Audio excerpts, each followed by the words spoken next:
It is now 12 o'clock, and we will call the City of Franklin City Commission to order. And I would like to say that due to the extreme numbers of COVID, we have asked that everyone wear a mask today. And we appreciate everyone obeying those rules in order to help keep down the numbers. We just have asked everyone to do that today. And we'll move on to calling the roll and the opening prayer. And I've asked Jamie Powell, if he will, to open us up with a word of prayer today. Yes, let's pray. Heavenly Father, thank you, Lord, for all the blessings of life that you bestow on us each day. Thank you for keeping us safe during the storms, the tornadoes, and the snow. Lord, we just ask you to bless our community, bless our nation. Just the ones that are sick in the hospital, on ventilators, we just ask you, Lord, to wrap your arms around them and heal them if you sure will. Now we ask you to come into this meeting and lead and guide us and open our heart and our minds to the business of the city, that we would make decisions that is pleasing in your eyes and right for the citizens of Franklin. In Jesus' name I pray. Amen. Amen. Thank you, Commissioner Powell. We will move on to the approval of our minutes, and it will be the approval of our minutes from the December 13 regular meeting, and then the approval of minutes from the December 16, 2021 special call meetings. And those will be revised minutes, is what we are approving, and I think we all have those. The December 13th are as revised, the others are not. Exactly. Sorry. Thank you, Scott. December 13th as revised, and the December 16th as presented. I'll make that motion. I'll second it, Mayor. Okay. We have a motion by Commissioner Powell. We have a second by Commissioner Williams. Is there any further discussion or comment? If not, Commissioner Stewart? Yes. Commissioner Bennett? Yes. Commissioner Williams? Yes. Commissioner Powell? Yes. My vote's a yes, and the minutes stand approved as they're presented. We do here, we have, under Hear the Public, we have Donzella Lee here today regarding the Martin Luther King celebration. If you want to come forth and bring us up to date on the program.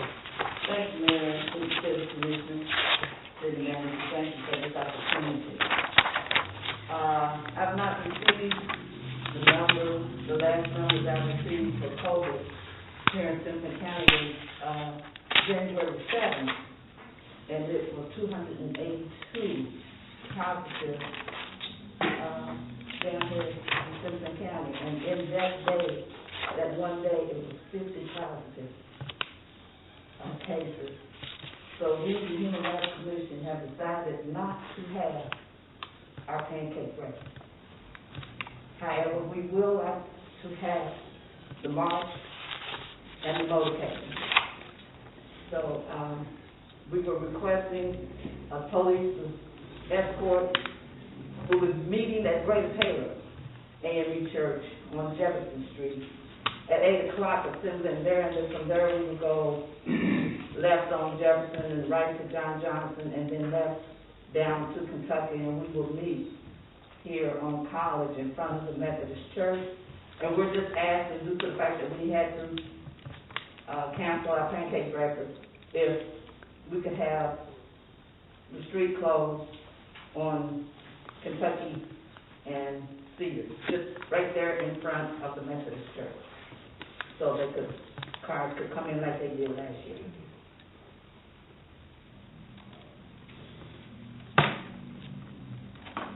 I participated last year, and it went smooth. I thought it went, We need to do that by motion, Okay. contingent upon, making sure there's nobody with a conflict that has a business or, of course, right from the church should be a problem. And just where it will be just right there in front of the Methodist Plus, Church. they won't be passing any business. Like they Yeah, last they- year. Now, where'd you say we'd be meeting? They won't be passing it. That's the Great Taylor Church. Same Mark. last year. Marching that from Greater Taylor? We're marking, You just done a reverse, huh? yes. And it's be exactly the same way we've done last year, that's correct. We have a motorcade and those one march.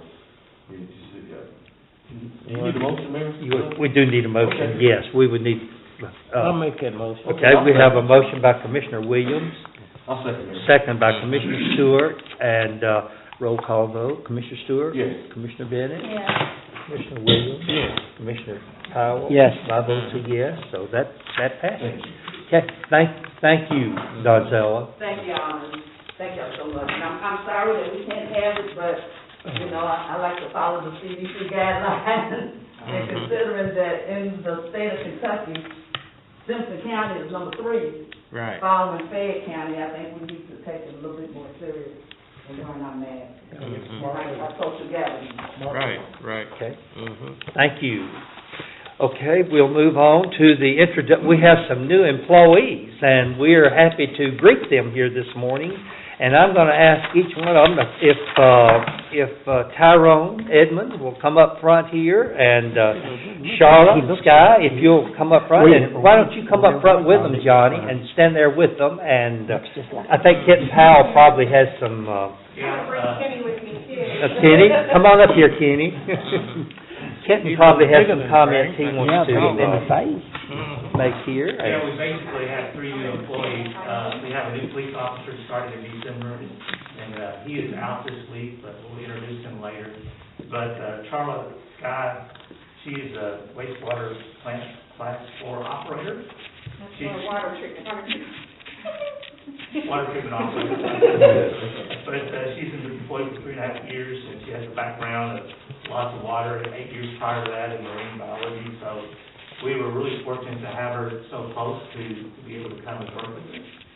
So, and also we had Tyrone, Service Maintenance Technician in Water Distribution Department. Tyrone is Edison County native, and I was kind of excited because I'm Grayson County, always had, high school rivalries and stuff like that. So it's going to be somebody close to where I live. He works at the water industry for over 20 years. The last 20 years, Tyrone's been employed for the Water, Simpson, and Butler Water District, working with leak detection and accountability for meter testing. So pretty excited to have 2 highly capable individuals start with us. So I wanted to introduce them to the commission and also to the public. So you'll see them running around. So thank you. Well, we welcome you here, welcome aboard, and we look forward to a good, long relationship with you. Thank you.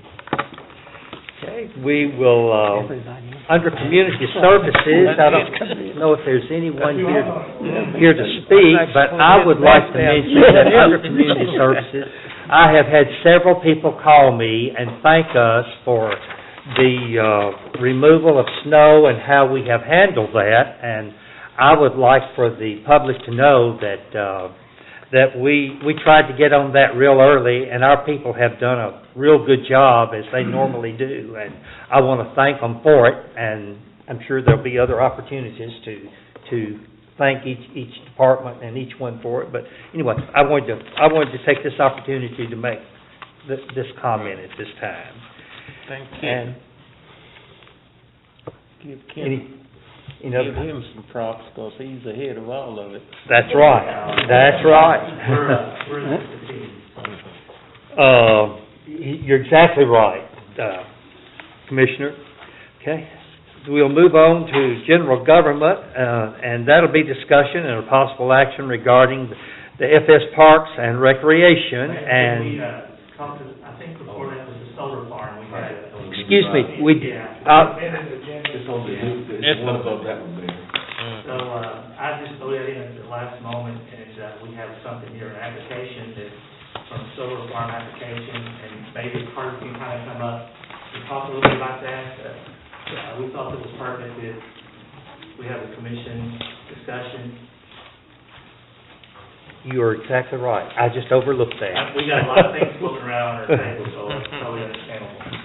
Thank you, Mayor, Commission.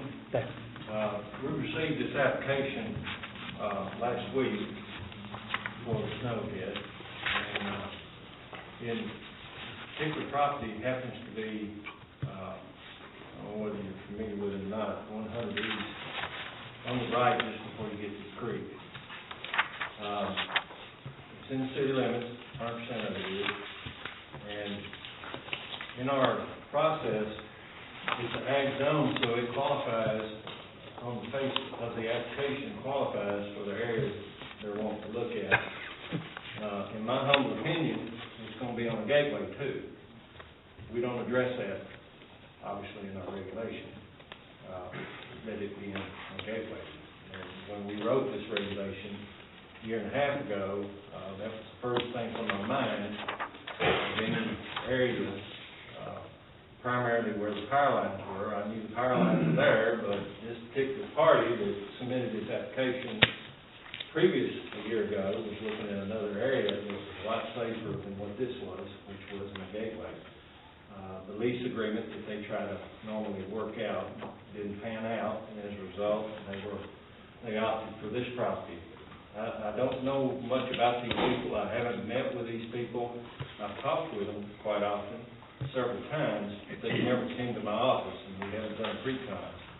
But they submitted this application, and we've got them set up for the Board of Adjustments agenda, 24th, of which, when we do that, that decision doesn't come before this body in that regard, because it's a conditional use permit, allows them to use that property. As I said before, it's within the regulations for them to desire and request this application and submit it. I have great concerns because it's on the gateway.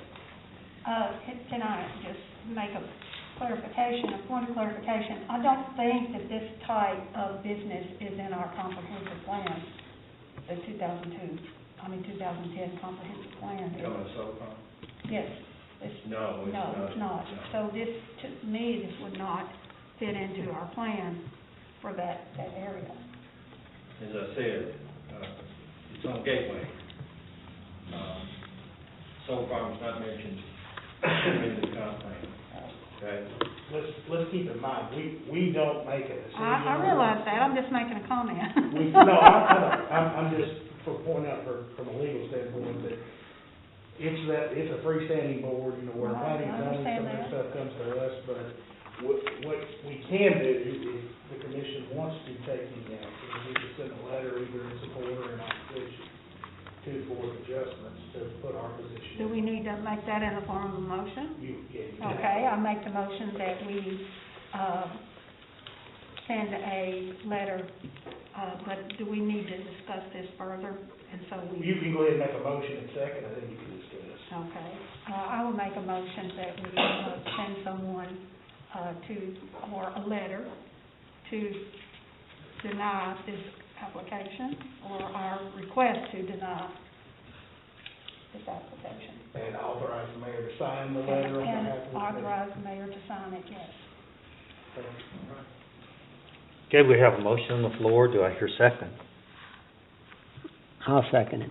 Okay, we have a second by Commissioner Powell. Is there further discussion? One question, Mayor. Of course, this letter, I think Carl pointed out, goes to the Board of Adjustments. So obviously, I'm just trying to get the clarification. We have no real say in the matter. Board of Adjustments obviously will make that decision, and we just send in a letter, just stating our position. Yes. That's right. The position of the city. If Right. they take any action, if anybody appeals, it goes directly to court. It does not come to you. I got a question also. What do you think this is being our attorney? Is that what you think we should do? It's not a legal call, Commissioner. If you're asking for my personal opinion, I don't think it would be very becoming slightly exactly where it's located. I think solar farms are a tremendously useful thing to have in a community, but there are probably better places to locate it where it's not quite so conspicuous. But that's my personal opinion. I don't That's why you all get paid the big bucks. Really? You better reverse that. I saw that. You asked for that. Okay, we have a motion on the floor, we have a second, is there any further discussion? Well, and all that Yeah. I can say, to finish up, is the only way you can convey the city's position is as a body, and to either send a letter and or you can have somebody here, that would be, not me, Yeah. he's not watching me, but, so, I anyway. think drafting the letter would be appropriate. Yeah. He may want to go and be in Yeah. attendance, but I think he drafted the letter. I think Yeah. if we draft a letter, and if they don't withdraw their application, I would be in attendance as well. Okay.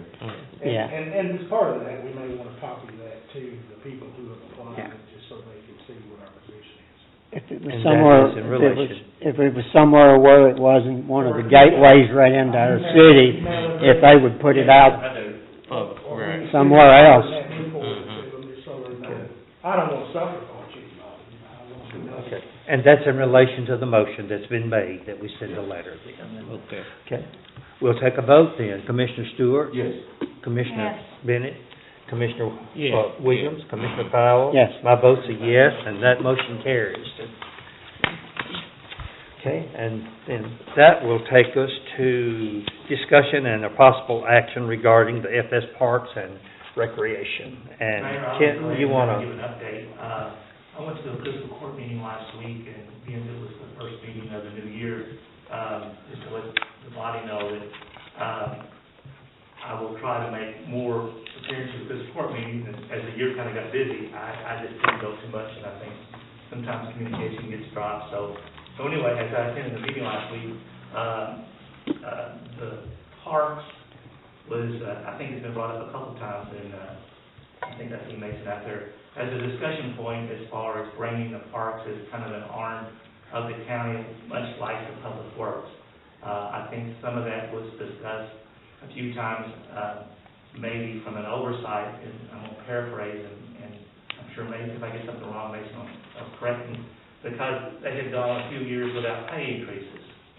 And we rectified that last year, I think the city did 11,000, and the county, and we brought it back up. But my feeling is that they thought that if it was under an arm of the government, that type of thing wouldn't happen. But I also know that the Parks Board is in process of hiring a new Parks Director. Current Park Director, I think, his tenure is over at the end of this month. So there's a lot of moving parts here. I had asked Chuck Fleming to come, and I think to kind of give an update. And Mason, am I on the right track? I mean, have I stated things correctly? Yeah, there's some things that I'm glad to come and speak and add to it if need be. Well, we also have Tim Crocker. Tim Crocker, he's on the board. So, I just kind of wanted just to get everything out on the table, because there's, like I said, there's some discussion, and we formally hadn't had a discussion in the city. And as I come out of the meeting last week, I said I would put this on the agenda for discussion, because this really hasn't been in front of the city commission for their opinion. So with that, I'm kind of looking at how to start the discussion. Well, let's see. So the discussion is kind of bringing the Parks Board under the arm of some government body. So that Okay, leaves- I think who needs to start? Well, I think the county judge. Okay. He Okay. should be the first one. Yeah. Then I would like to see where we are in the hiring process. How y'all all doing today? We're good, we're good. So, Kenton hit one of the points, but I'll follow up with some things. I know the mayor got one of these. I don't know if y'all have all seen a copy of this. This is a letter that the park sent back, we received it December 10th, just talking about some different needs at the park and what the cost of those items were. It's in our, And as city manager talked about, it's in our pack. we put some extra funding in to help boost some salaries that I think had not Yeah, even, we've already we had some employees that had not had raises We've in already a got fairly significant period of time. And so we boosted those salaries. And so with the current parks director leaving, you've got an opportunity to make some changes here, and I think there's three real benefits to it. Is one, is those employees would then be on the annual cost of living adjustment with all the other county employees. You wouldn't have to go 8, 10 years or whatever, and you're not giving these employees raises. The other being, the park would then have access to all county equipment at no extra cost or extra charges. So I mean, if it's a dump truck, if whatever they're needing to take care of anything anywhere in the park system, they would have that. But I think one of the biggest, and I'm glad that Chuck is here and Tim Crocker, because they can probably answer this a lot better than I can. But I think the big one is accountability to the taxpayer. And that is, at one time, the parks was being funded with some bingo revenue, which I understand now is absolutely none. So that the entirety of the funding is all tax revenue driven by the city and the county, but yet there's no accountability to any elected official on how that money's expended. So I think it's worth having a discussion. We've had brief discussion at a couple of court meetings, to the point that the magistrates have all said that one of the magistrates. they would like to have a joint meeting to discuss it. And I think, in fact, the North Magistrate's sitting out here in the hallway, so he can chime in if I'm saying something maybe I shouldn't. But I think the county is even at the point that would be willing to fund any overages if the city and the county both currently contributed funding as we're doing. But yet the cost of operation was more than that. The county would be willing to fund that any overages beyond our current funding dollars. But, I think it's time to have an opportunity to bring in, you've got some more stability with pay, you've got the access to the equipment needed to keep the grounds and operate, and you bring that accountability to the tax revenue with this type of model. I think it could help, I think it would really bring some enhancement to the park under this format. So if anybody has any questions for me, otherwise I'll go sit down. I'd like to hear anyone that's speaking today be for or against, before I address any issues. Because I'd like to comment, but I'll hold it to whomever else is left that want to speak. And when I look at this, I'm not saying today that I'm speaking really for or against. I just think there are some pluses and benefits to it, and I think it's worth having a discussion. Well, I will say this. Obviously, all wheels, for lack of a better term, need some oil on it. It needs to be greased sometimes. Of course, as you may mention some of the things you said, is there not a way keeping things intact that we can't rectify and balance out some of the concerns that you have? Yes, we do fund it from both government entities. I think, obviously, we're an elected board, and you never know how that turns out. Having a board, like we have so many other offices that has a board that represents the agreement, disagreements from the public or whomever. If we don't not reelected, having a board that runs the park, that can continue to go on with things, because changing the people sometimes there's a lot of confusion that gets in there. I like the idea of having something concrete in place like we do everything else. And so if we do away with this board, I don't know what will, not to say that the county or the city has the inability to operate. But, I think obviously maybe we need to sit down with the board, bring them in on a quarterly meeting, see what's going on, and make some accountability if we feel like that's the case. Right now, we're just kind of saying, you just say accountability. That accountability is for us to request when things are not in the right perspective place. That's what we do. We hold them accountable. We have to ask ourselves, we can't just say, well, they haven't been accountable. Have we been accountable over the tax dollars that we give. Yeah, I don't think the issue is whether they've been accountable for what they do. But accountability. It's they're not really accountable to the people that are funding the park. Okay, They're not accountable to the taxpayer like the elected official is. So I think as an elected official, I think that's part of our responsibility, is to hold these officers accountable for the tax dollars that we allocate. Because at the end of the day, when they come and make these requests, we either gonna say yes, or we say no. And there has to be some justification with all of that. And if we don't do that, then we're not doing what we need to be doing as elected officials. I wouldn't be. So, that accountability, I think, it starts with the government bodies here. Because obviously, they're under the umbrella of the decision that we make. Because it all starts with the bottom line, it starts with the money that we give. So, not to say that anything that you're saying is right, wrong, and different, but obviously, it may be a conversation we need to have to make sure accountability is taking place rather than just cutting the whole, just cutting the basket out and dropping it, just letting it fall. That's just my thought, maybe. Well, I I agree do with think you. it's worth a conversation. Oh, absolutely, I agree. I agree with Wendell, because, the Parks Board is not the only board that the city or possibly the county, funds. But I think it's the Yearly. only board. Excuse me, can you wait till I finish, please? It's not the only board that we give money to.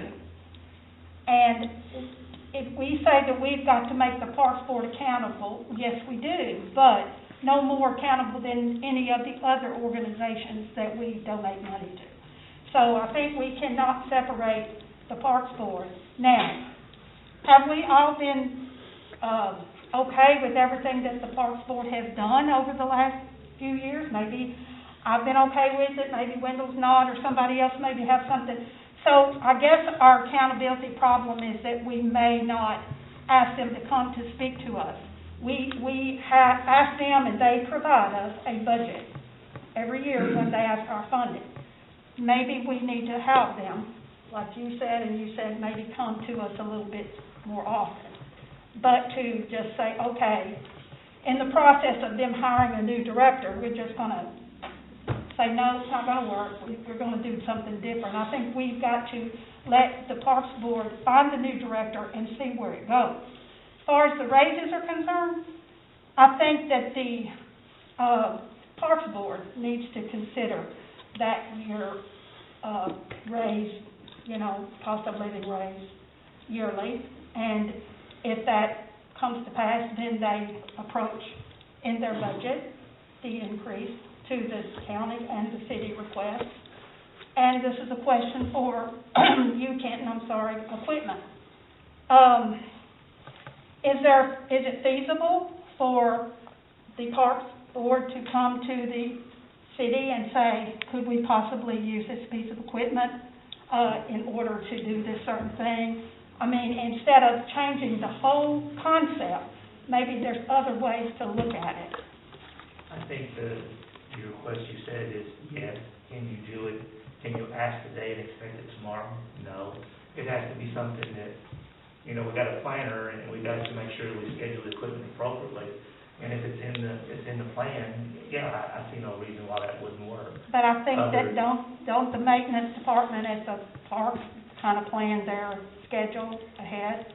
So I think it would be feasible to do it that way. So the thing is, if it's a dump truck, I'm sure the city employee would have to drive the dump truck, that type of thing. All right, here's the keys, take it. There's certain things I think you can and can't do.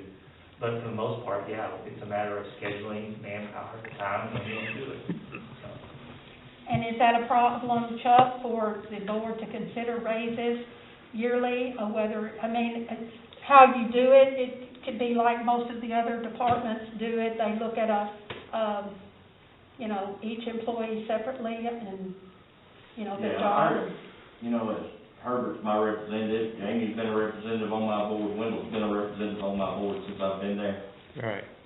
I can't remember a year, Brandon, that we didn't recommend it or ask for it. It's just not there. You didn't get it. Nobody's offered it.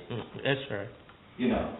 So, again, what Mason said, you say it's 8 or 9 years, I know better than that. I know there's been cost of living raises we may have skipped one or two in the last little bit because funds were short. Oh, 8 or 9 years, that's unheard of. I've never asked anybody, and Wendell and Herbert, all of y'all, all of you know it. How many times do we ask city and county both representatives for raising in appropriations or whatever? It's every year. That's right. Don't tell me it's happened once every 8 or 9. No. I've been there nearly 20 years, guys. Mm-hmm. I know better. Yeah, I just know the appropriation to the board has not increased during that time. That's not mine. Yeah, I don't make that call. And Brandy, I'm sorry, I didn't mean to interrupt you, but one thing I think needs to be noted in what you said about funding other boards, to my knowledge, the Parks Board is the only board we have where the park currently is funded 100% with taxpayer money. I don't think we fund, I'm sure the county doesn't fund any other entities that are 100% taxpayer funded. Neither is the park, because the park has user fees that are charged, Well, just like planning and zoning has user fees. Correct, Mr. Crocker, 4 leagues. They have that, and each league has its own board. We rent a facility that we draw income from, and there are other user fees, just like in planning and zoning and other boards. It's not exclusively Right, but- city and county money. Okay, but those Although the Parks Board does appreciate the city and the county contribution, and I think it's important to note that the Parks Board is comprised of representatives of the county and of the city. That is Right. correct. And currently there is both a magistrate, Nathaniel Downey, and And a a city city commissioner, Mayor Williams, that both serve on the Parks Board in addition to members that have been appointed by the fiscal court and the city. One thing that I think maybe would merit discussion is what the board does. And I've been on the board a pretty good while, and I'll tell you that I've never seen anybody work so hard as Chuck Fleming does. I'm not questioning Chuck. But you have other members too that donate their time and expertise that are important parts of this community and bring a unique perspective to the board. But the reason I think that cities and counties have boards that run their parks is because there is so much to do. The leagues are of course organized, but there are disciplinary proceedings that come that take entire evenings to address. And those come up more often than you would think.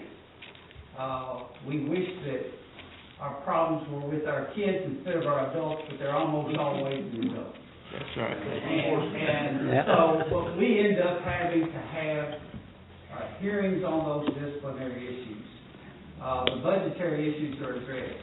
Chuck Fleming addresses the parks on certainly a weekly, if not a daily basis, of taking care of some problem that would take a very qualified county person to represent if we didn't have his expertise and his help. He is invaluable to that park. And the rest of us do what other board members do, and we do lend our expertise and our talents to the board. And how often does that board meet? We meet generally about every other month. We don't meet unless we have business to Not attend to. every month. Sometimes we'll meet twice in a month if we have business to attend to. But we generally work it out. Our members do not want to meet just to have a meeting. Right. And you could be right. And so, what's important, I think, as far as the points that you make, and I appreciate them all, because I do think it's important for our employees to be well paid. Right.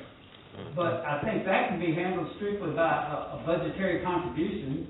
If the county and the city want to make sure that everybody gets a cost of living increase, I can promise you, we'll be happy to submit that as part of our budget. It should be included in the budget. That's not a problem. We're all about it. So we share that goal. As far as access to city and county equipment, again, I'd like to thank the city, I'd like to thank the county, because that's that's been happening for years. If we have something we need equipment from, either one or the other of you guys or, some private contractor has provided and helped our parks to make sure we meet those needs. And thank you for it.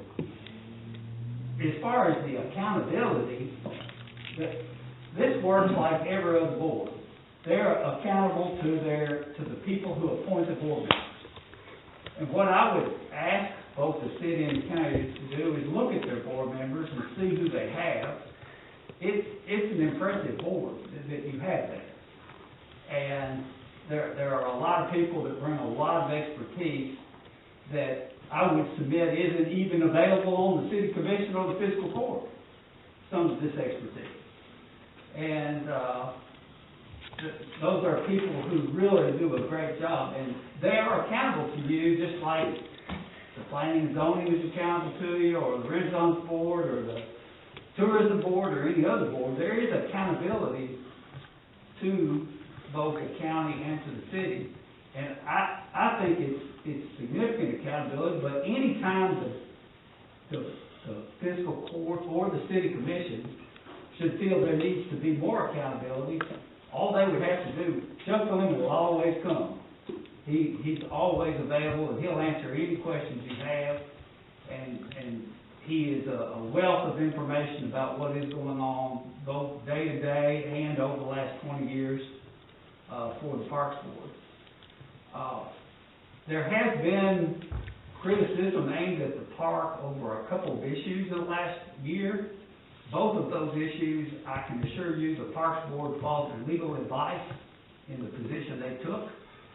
And I do not believe they had alternative positions they could legally take, although they did receive some criticism, in my opinion, for following the law. But I would suggest that if the city or the county were in charge of it, they would also be given the same legal advice and would have taken the exact same position that the Parks Board took. And there were some on the Parks Board that didn't like the position they took, but they recognized their legal obligations.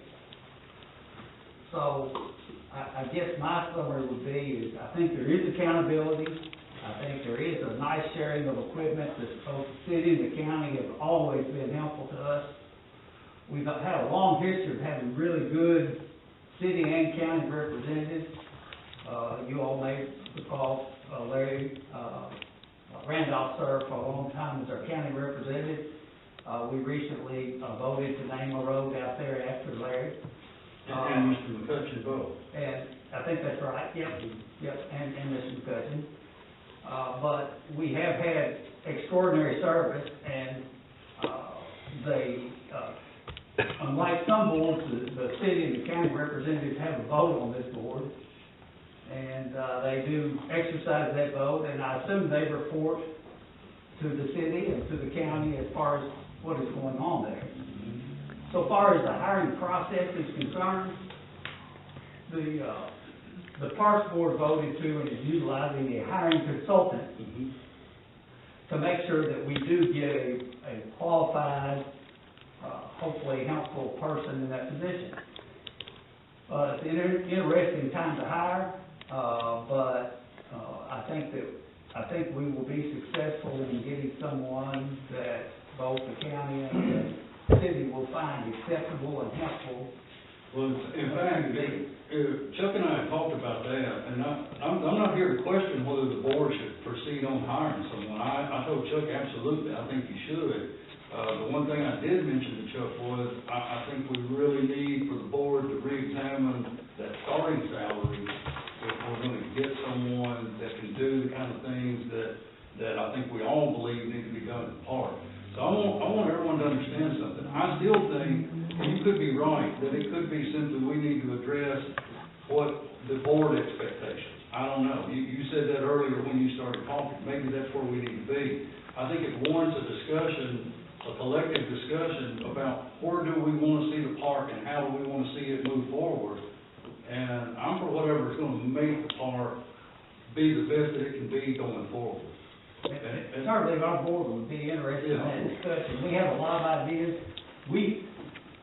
our chairperson, Chuck Fleming, leads us every year to try to prioritize things we can do.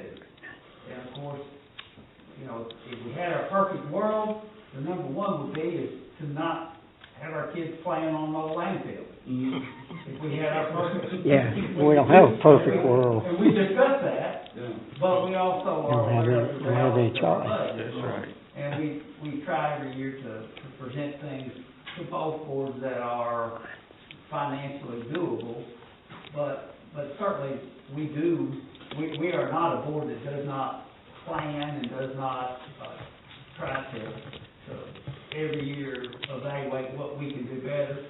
In the letter, I think that you passed out, I believe that was requested that we provide that. Yes. Yeah. And we provided it upon the request of either the county or the city or both. I can't remember which. But we will continue to do that, and if there is a need for us to appear in front of the county board, we will absolutely be there and sort of tell you what the plans are and why things are happening. Sometimes a lack of communication may be perceived to be a lack of accountability. I don't think they always are. Right. Yeah. I think we're all looking for the same thing. But I do think it would warrant having a combined discussion, maybe not even until possibly after the director is hired, and we can all sit down and just go through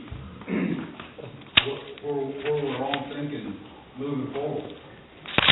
Tim, as a representative from the city commission, I would request, when you hire the new parks director, for them to visit with us, because we will be looking at the funding in our budget for the new fiscal year.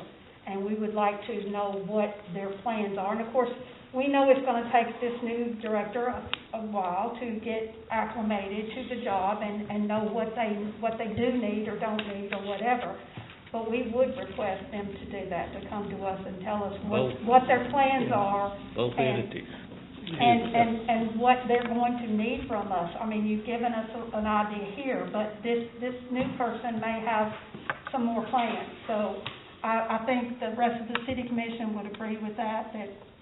We welcome that opportunity, and I know that Chuck Fleming would be happy to come too, because as I say, he is the source of institutional knowledge for the Parks Board because of his longevity. And a lot of us have been there a while, but he's been there a really long time. And his contributions to the community, in my opinion, are historic. Well, I think they're beyond what anybody else has done. everybody will agree with me. I think that we have one of the prettiest parks around. Oh, yeah. And while like there may have been a few problems over the last few years, I think for the most part, the Franklin Simpson community will agree with me that we have a beautiful park. Could we improve it? Yes, we could. And I think that most of us on the city commission, the mayor and the city manager all agree that we will do what we can to support your new director and go forward with the way it has been with improvement. Well, we really appreciate that, and we're cognizant of the budgetary constraints that both the city and the county have had over the years. And we have always felt like that there has been a sincere effort on the part of both the county and the city to support the parks and get us through the tough times. And we're sure we wish we could do more. You know, if you look at per dollar spent, for example, in Warren County per resident, theirs is incredibly higher than ours. And there are many others that are like that. But you know, we have a small community, we recognize that, and within the constraints of the contributions by the city and the county, there's been a close eye on taxpayer money, things that happen that are, we've protected the public resources. And I know the firm that's helping get this is very competent, qualified, and I'm good with that. I just want to say one thing before I sit down. I do respectfully request that you don't talk about increasing that salary though. That's because I'm really concerned, and Chuck and I talked about this for a pretty good while, a couple of weeks ago. I'm just concerned that that starting salary could be really tough to get someone that's gonna stay. I share that concern. Yeah. I do share that concern, but we have relied on an expert in determining that, but I personally share your concern and think that to get the right person, we may have to spend more than that. And we're prepared to do it. Yeah, good, that's good to know. Yeah, we are. Just as an observation, our next regular joint meeting is in March. Do you think this could be an agenda item in March? Is it feasible to have a new parks director in March? Yeah, we will. Yeah. That'd be a good idea. That way, Yeah. you have a new director, both Right. parties together, we see the plan. Is that a good Yeah. direction? That's good, that's good. You know, as somebody that's not only been city attorney for as long as I have, but also coach softball at the park and all this kind of stuff, the biggest problem that I have seen is the inability to have automatic funding increases every year to do the Right. truck stuff. And that's something I see that ought to be addressed, where you can do Yeah. cost of living raises and where you can pay somebody Yeah. the value of their services. And different activities. Just so the public knows, and Tim, I'm sorry, you are correct, I'm sure there is some, funding from the rental of pavilions and so on and so forth. I would imagine that, I don't know that number off the top of my head, I would say it's not real significant. I mean, I'm sure it's a fair amount, but it's not a significant amount. And here again, Chuck, correct me if I'm wrong, but some years ago, I mean, I can draw back to 11 years ago, the funding from the city and the county was at the Go same back level further then than as it that. is Yeah. today. Go back And 20 years. I think at that time too, you were probably drawing $300,000 to $400,000 a year in bingo revenue. So we've lost that $300,000 to $400,000 in bingo revenue, and in 11 years, the funding from the city and the county has not increased. I thought we increased ours. We've done one-time increases 2 or 3 times. If y'all don't mind, Yeah. Mason gets done, I kind of bring you up a little more on Yeah. other things, plus the higher deal. Okay. All right. I think at this point, we probably need to assure Chuck and the board to move forward. Absolutely. And to assure the candidates, because probably some of the candidates, if they've heard this may be in limbo. I think they need to have the assurance if they're hired, that they're gonna have a job, and if they need to come to us more often, or whatever. But you could run a good candidate off if we got this sitting out here in limbo. I think we need to assure, Chuck and the board needs to assure the candidates, yes, you're gonna have a job, and proceed on with the hiring process. Thanks, Judge. Thank you.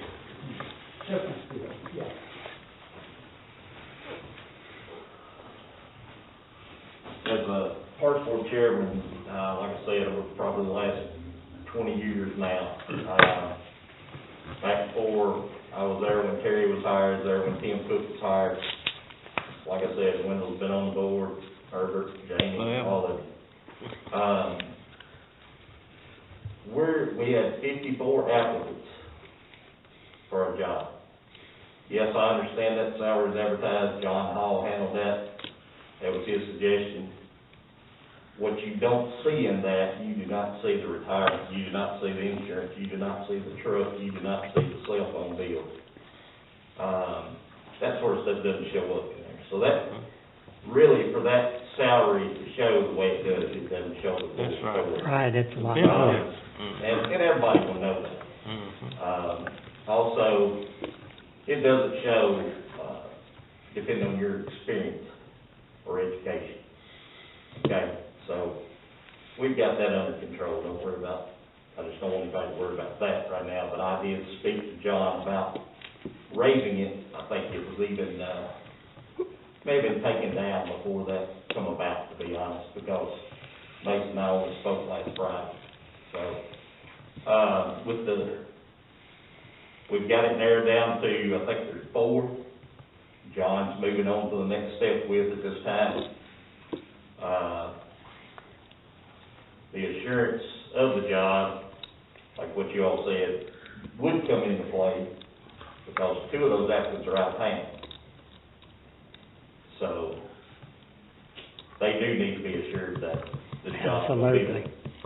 Go ahead, Herbert. Chuck, you know, it was based on, and we talked about that the other night, it was based on what the present director, you know, it wasn't too much lower than the present director, what he was making, you know, with his benefits. And I think that's what we discussed on why the salary was set like it was in the advertising for a new director. Right. But, you know, we also said that maybe we should, you know, think about it a little more to attract the right person to be there in that position. So we did decide that maybe we should advertise a better, you know, income for the person that get the job. So that's kind of where we stand on our hiring as of right now. The other thing I will elaborate on a little bit is the position that the county's taking right now, or the suggestion that's in front of us. I had no idea about what was going on until I called Mason about something else last Friday. He thought that's what I was calling about. Kent, you all know more about it than I do. Nobody's told me anything about it. Given I was invited to their meeting last Tuesday, couldn't make it, I apologize. But as far as the park, my real question is to anybody, you all, county, whoever, like what they said, if you've got a board that's got a problem, a group of parents that's got a problem, are you all gonna be willing to come in and spend your extra time, sit and listen to these complaints, like Tim said, for hours at times? And they've done that for a few hours over the 10 years I was there. And it can go on and on and on. So I just, you know, back when we had bingo money, yes, our equipment's on a rotation. We're replacing one or two things a year. That way we didn't have any big expenditures, or everything didn't come up in 1 year. Those are still that way. So, as of right now. The one thing I will say about money, one of the previous mayors at one time, we had bingo money. We purchased the pickup truck that Terry's driving now, the truck that Tim did have. When we purchased those with bingo money, not taxpayers' money, our city appropriations got cut $50,000, which has never been replaced. Now that's the thing that we deal with. The cost, the yearly cost increases, we've asked for multiple times. We've submitted things like the list that you all see in front of you a couple of different times. I don't know whose idea or whatever. Each time they've been funded and totally at one time, but we had to spend that money on those items. That wasn't a little bit of an increase each year. It was one big lump sum. Most of you can remember it. Wendell probably remember it. Herbert, Jamie, 300 and some thousand one time, maybe two times, I believe it was. With that, lights have been put on ball fields. Playground equipment's been replaced. But at those times, that stuff needed to be done at that time. Bleachers. Yeah, That's bleachers. I mean, that stuff needed to be done, yes. We didn't ask for those large amounts and for all that to be done at one time. We asked for you all to support replacing those things or to work it into your budget alone. And with that being done, yes, the salaries got left behind. Yes, I have been asked by our maintenance crew several times about salary increases. I couldn't give salary increases on bingo money. Might be their day, may be gone tomorrow. We didn't know, and now we know. So, with that being said, that strictly falls on city and county. We have no control over that. So, I appreciate everything you all do, everything the county does for us, but it does need to be done gradually. It needs to be looked at year by year, and not one lump sum here or there, and hope that patches it for a while. So, that's kind of where I'll leave it. Like I said, again, I appreciate everything you all do. We couldn't do it without you, you know, but, as far as this part of county taking it over or whatever, you know, I don't get paid anyway, so. I guess, if that's what they gonna do, that's what you can do, but, my thought was just who's gonna listen to the problems that we listen to? And, Chuck, we appreciate you. We do. We appreciate the parks. I don't think there's a person in here that doesn't appreciate the job you do.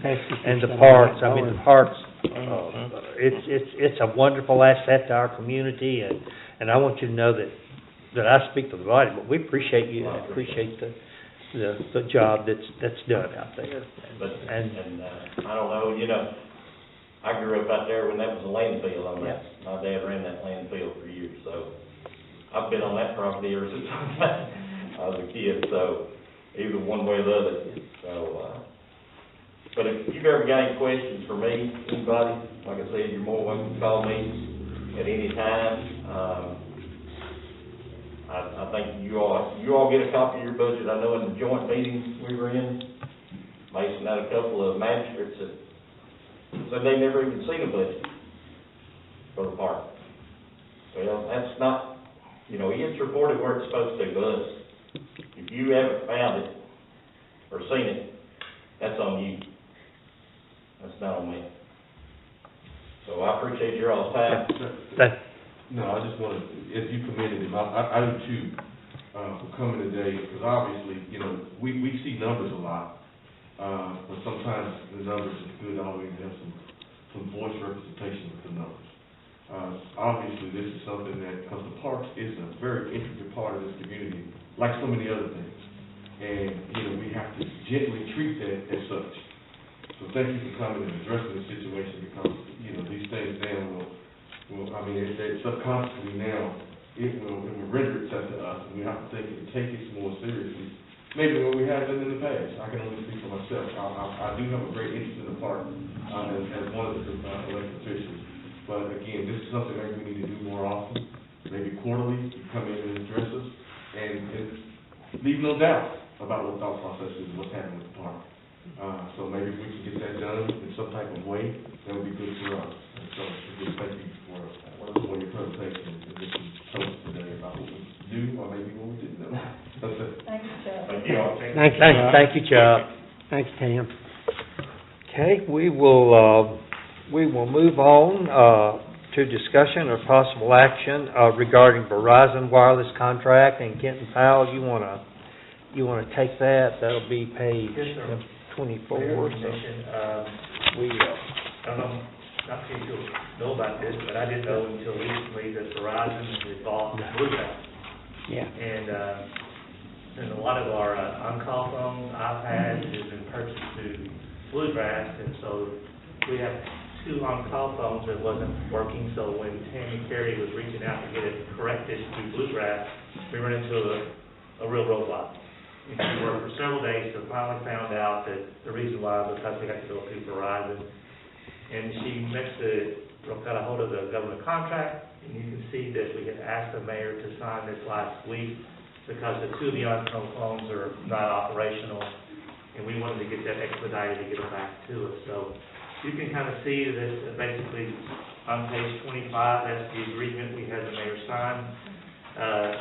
I noted in there not to exceed $1,600 a month. Our previous, I think, was around $1,508 or something, so it's really close. So we're just asking the commission to ratify the mayor's signature. So moved. Okay, we have a motion by Commissioner Powell, a second by Commissioner Bennett. All in favor, aye. Aye. Any opposition? Motion carries. Okay. And that will take us next to discussion and a possible action regarding amendment to City of Franklin personnel policies and procedures, and I believe Scott Crabtree has Yes, sir. some comments. There's a lot of red in here, but really here are the substantial changes. Yeah, the substantial changes are the benefits will start with new hires immediately, so they don't have to wait the first 90 days. They will start the first of the next month following their date of hire. I think that's been determined that's been a little bit of a sticking point for new employees. Also, vacation starts accruing immediately. No more than accruing, they can take a full week immediately. One of the other things that I added in there, and also for new hires that are maybe not entry-level positions, for example, we hire general, or when we hire a police officer back from retirement, that we can give them more vacation time than initial starting employee. So they might start back with 5-year seniority instead of beginning level seniority at the city manager's discretion with the commission approval, which we have done that in the past. We just did not have a policy in place to allow us to do it, but that was one of the things we corrected this time. The other big, and those are the two biggest changes, well, two of the biggest changes. The other one is that we have changed the policy with regard to state law changes on Pregnant Workers Act. In addition to that, I looked at some other policies around the state, and many of the other communities are starting to give pregnancy leave, parental and pregnancy leave. If you all read that, the changes that I made, a lot of those are directly out of KLC, their new employee policy that we approved at our board meeting in December, that gives 4 weeks paid or parental leave. And that's not only just for the birth of a baby, which generally that's what it's going to be, but it's also the adoption of a child. That's not as a result of marriage. So that if I married somebody with a child and wanted to adopt that child, no, that doesn't apply. It has to be a new adoption or placement in a foster child. Child need a home. Get up to 4 weeks of leave. I kind of sprung that on Kenton, and I think Kenton, after the sticker shock, I think he was okay with it, because we had never had that before. But other communities, as I was writing this policy, I was talking to some people at KLC, and they said other communities really have found that to be a really good hiring and retention tool, particularly among millennials. The millennials like to have that they don't necessarily want more pay, they want time off, especially being with children. So I did add that, and that's for your consideration. That's pretty much it. I summarized a lot of red in here, down to just the nuts and bolts changes. If you all find it appropriate, we will need a motion to approve these policies. Mayor, I make the motion to approve the changes to the city's personnel and procedures manual policy. Okay, we have a motion by, and a second by Commissioner Stewart. Any further discussion? Commissioner Stewart? Yes. Commissioner Bennett? Yes. Commissioner Williams? Yes. Commissioner Powell? Yes. My vote's a yes, and that motion carries. Mayor, I have an And excellent you do? discussion of possible action regarding the zoning ordinance. The property north on 31W, known as the Hills Property LLC, that we discussed and we annexed back in December, passed at planning and zoning to be rezoned. I need 2 sponsors to read the zoning ordinance, and so 2 hands on it. That's Rita, it was Powell and Stewart. Thank you. And there's no action to be taken other than the We'll have sponsor. first reading during the ordinance session. Okay, and we'll move on to public services. I don't think there's anything under that. Public safety, Roger, yeah. Okay, under utilities, we'll have discussion or possible action regarding the meter. I tried. That's okay. City manager. of meter reading equipment. Yes, sir, thank you, Mayor, Commissioner. The meter reading equipment that we presently have right now, just to give you a little vision of it, Oh, yes, it okay. takes up the whole back seat of the truck. That was the technology 15 years ago, with the big handheld. Of course, all that as support is being done away with, Itron, and the new meter reading software, which is going to be an app that we put on our iPad, and the antenna is about the size of a cell phone. So they just Bluetooth together and drive around, pick up any of those meters that were not picked up at the AMI, and so that's how much smaller it has gotten with the technology. But I think today, for the approval on this, the city of Franklin purchased its present meter reading equipment over 15 years ago. With new technology, the time has come to purchase new equipment to replace the old, outdated equipment. The software and handhelds are the only devices that can be used to read, program, and check the Itron hertz, which is what the city currently has installed and will be installing in the future. Attached is a letter and email from United Systems and Software Incorporated regarding being the exclusive distributor in the state of Kentucky. In addition, due to the use of our AMI remote meter reading, the cost of this equipment is approximately $13,000, less than originally anticipated. I think we had budgeted $25,000 for it. I would like to recommend the purchase of the new Itron meter reading equipment from United Systems and Software Incorporated to replace the old outdated unit the city presently uses. Requested action, motion and second to authorize the purchase of the Itron meter reading equipment from United Systems and Software Incorporated for $11,350. Also authorize the mayor to sign any necessary documents on behalf of the city per this motion. Okay, we have a motion by Commissioner Bennett, Second. second by Commissioner Powell. Any further discussion? Just one Comments? No, question. None of the meters will be changed itself. This is just how they read. Right. Okay, this is the whole process of reading the meters. We've used this process. It's, the AMI pulls in all the meter readings, and all these earths that the AMI did not pick up, then you will go out, they will load up the handheld and go out and read those meters. It's going to eliminate loading a handheld because they will be able to email the list straight to Bill. Bill will pull it up, and he will go out, read it, and when Bill is done, he don't have to bring a handheld back to City Hall. He just emails everything back to City Hall. So The process of meter reading is unchanged. yes, sir. Yes, sir. No one needs reading, okay? That's part of the cost segment is equipment necessary to do what we, so that price changes based on the number of meters you have to read because of the difference in equipment and licensing.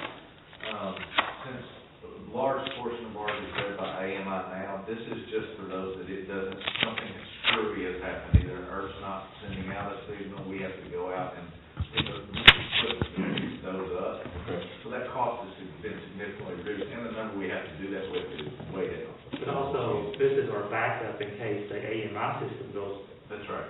We run this around, so we've kind of got a backup system. So- Where are we in changing all the meters completely out? So we have a meter change out program because probably 20 plus years ago, they changed every meter in the city at one time, which was over $1 million. Right.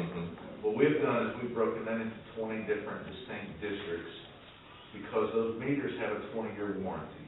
So we had to start somewhere, but by the time we do all of those 20, the original start all over. But those original ones will then be coming out of warranty, and so that entire time though, the rest of the meters will be under warranty. Once we get there, we have to get there first.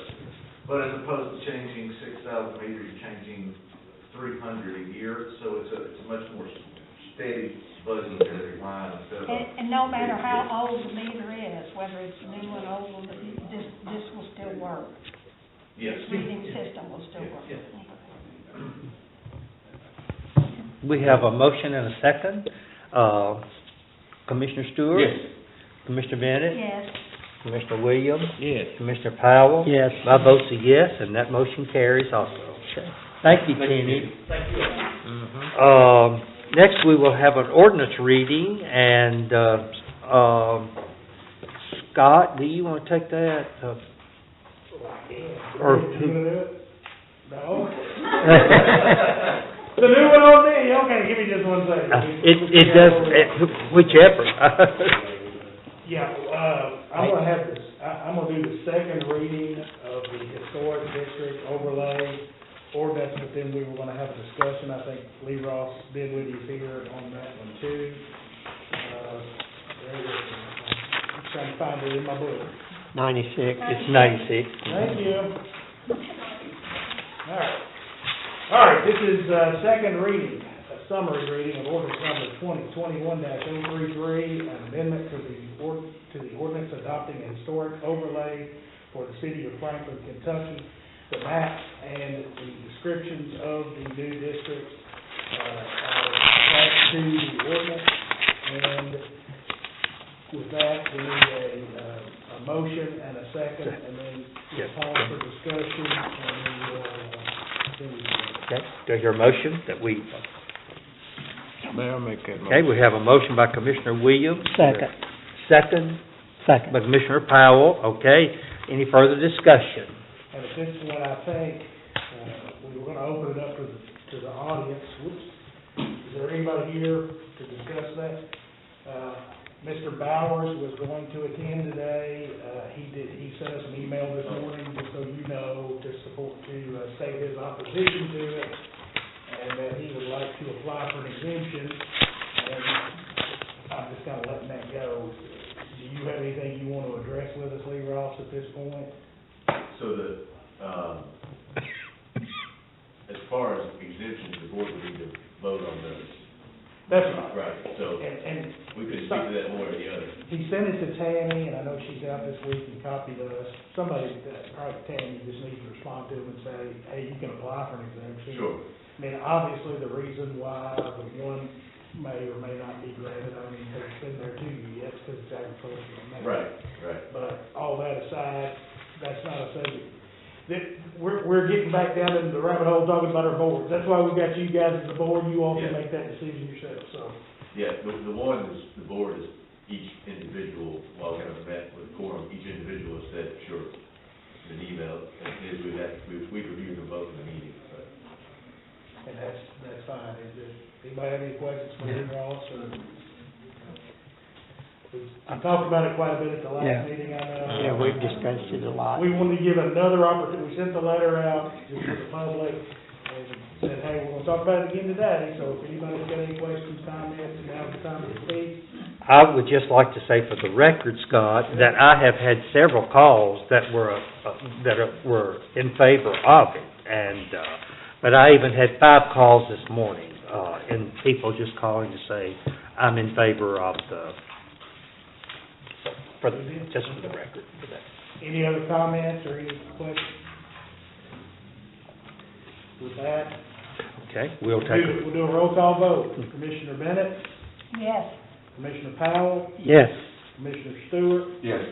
Commissioner Williams, Yes. Mayor Dixon, Yes. and it passes unanimously. Okay. Now we will move on to the next ordinance, which is the first reading of ordinance number 2022-001, an ordinance rezoning land located on the west side of US Highway 31W North as follows. Approximately 3.89 acres from I-1 light industrial to B4 highway business, referred to as tract 1 of the ordinance. Rezoning approximately 23.83 acres from I-1 light industrial, referred to as tract 2 in the ordinance, to R2 single family and 2 family residential.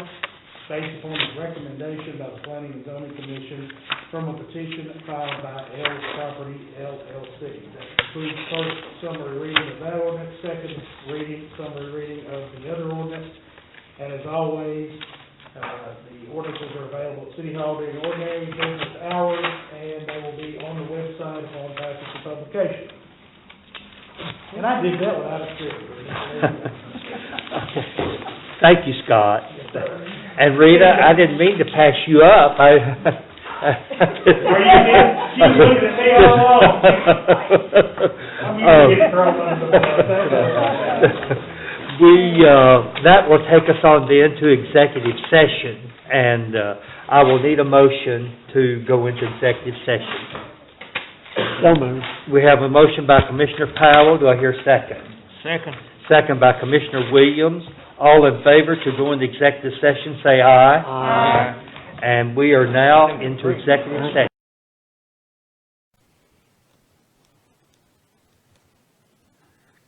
Do I hear a motion that we come out of executive session? I so moved. We have a motion by Commissioner Bennett. Do I hear a second? Second. Second by Commissioner Williams. All in favor, aye. Aye. And we are now back in regular session, and I believe we have a couple of motions to come before the commission, and We do have a couple of motions. As the commission is aware, during the executive session, they brought a proposal to sell the property known as the Cartermore Hospital property to Lee Ross Dinwiddie or his designee by Franklin Affordable Housing Incorporated. And under the terms of our grant, plus our agreement with the housing authority to let them sell that property and keep the proceeds, they had to receive our approval. So based upon that, we need a motion to approve the sale of the property known as the Cartermore Hospital property to Lee Ross Dinwiddie or his designee under the terms and conditions approved by the Franklin Affordable Housing Incorporated. And that is the motion. So moved. we have a motion by Commissioner Powell. I'll second. We have a second by Commissioner Bennett. All in favor, Well, aye. and just for the record, that Mr. Dinwiddie has, for the public, has stated that he will make this aesthetically pleasing.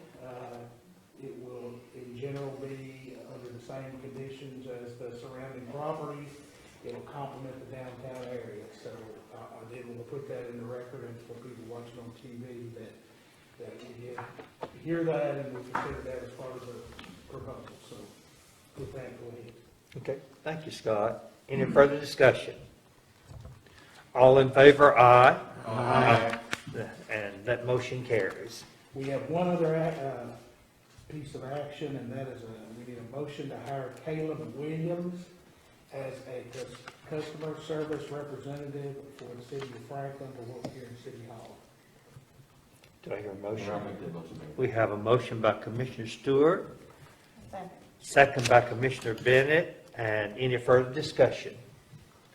If not, all in favor, aye. Aye. Any opposition? That motion carries also. And from there, we will move on to city attorney.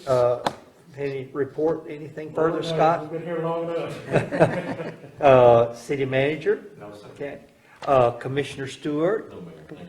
Commissioner Bennett? No, just prayers for all those people that are dealing with COVID right now. I think we've got a really high number here in Simpson County. Just want everybody to stay safe. Okay. Thank you. I echo that also. And I would just like to echo again that in closing remarks that we have had a lot of compliments on our city workers on the road from the snow. And I would like to thank them for the work that they have done and for being as prompt as they could be on keeping the roads and streets cleared. And we've had a lot of people call and compliment them, and I think they need to know that. I'll pass that on. Commissioner Williams? I think he covered it, Mayor. Commissioner Powell? Everyone stay safe, and I make a motion we adjourn. We have a motion to adjourn. Do I have a second? Second. Second by Commissioner Williams. All in favor? Aye. Any opposition? We are now adjourned.